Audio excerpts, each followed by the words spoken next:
What is happening in the Glendora real estate market compared to the greater LA market? I'm going to give you an update, including my firsthand experience, boots on the ground, the data to back it, what it would take to buy a home in today's market in terms of what your mortgage payment might look like, how much income you need to make. Also, a special strategy that we have been using for some of our buyers, save 1% on their mortgage, which also helps our sellers position their property and get stronger offers from buyers. Let's jump right in. First, we have new listings. New listings are declining toward the end of the year, which is a cyclical trend, as you may have learned from my previous videos. Active listings should be declining. They're still kind of high because the market's been slow recently in both Glendora and the greater LA market, as you'll see from the graphs below. And days on market have been increasing, except for the last month, which is a interesting twist, which I will keep an eye on and keep you updated here on this channel if you subscribe. And months of supply also have been increasing over the last couple years, which is in line with the greater LA market. Price per square foot is beginning to decline toward the end of the year, which is also a cyclical trend. The end of the year typically is softer than the beginning of the year. And the percent of the original price listed is below 100, which means the median, in this case, of homes are accepting offers below list price. Gone are the days of 2021 when everybody was selling over list price. Now it's very property specific, neighborhood specific, how you priced it specific. These things all make a difference in your experience when you list your property. For example, we've had a weaker market this year. However, some of our sellers in Glendora were able to get offers above list price because they followed all of our instructions in preparing their home and pricing their home accordingly, and they got really strong offers, 6 offers in one case, which ended up $60,000 over list price, which was fantastic. We're so happy for them. So that is the data behind what we're experiencing in today's market.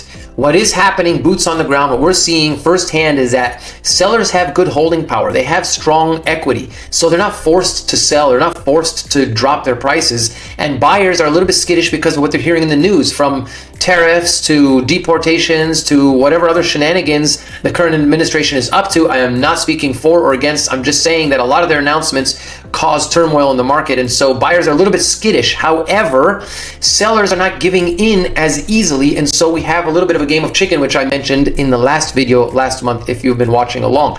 If you're experiencing something similar or different, I'd love to hear your thoughts in the comments below. Please let me know. I would love to see what you're experiencing. But nonetheless, what I am seeing is that the second half of this year is definitely softer than the first half, and the year as a whole is softer than the previous year. So I do think it's a little bit softer. I do think it's more favorable toward the buyers.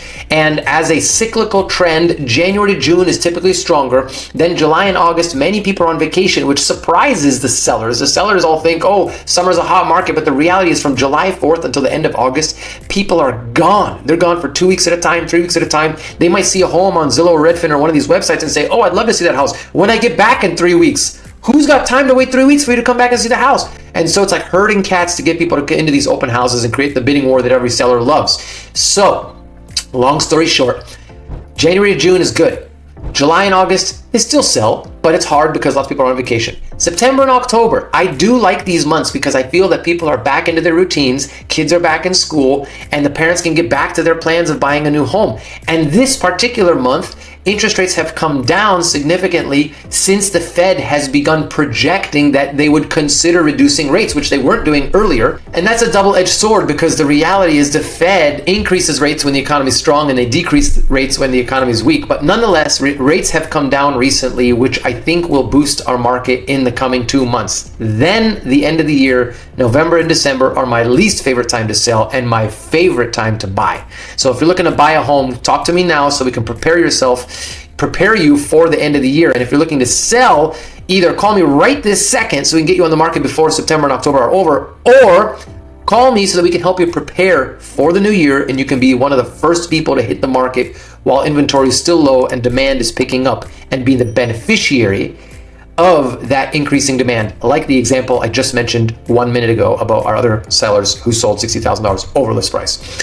So that's what we're experiencing now. And I'm going to share with you really quickly using the Zillow mortgage calculator, which was one of my favorites.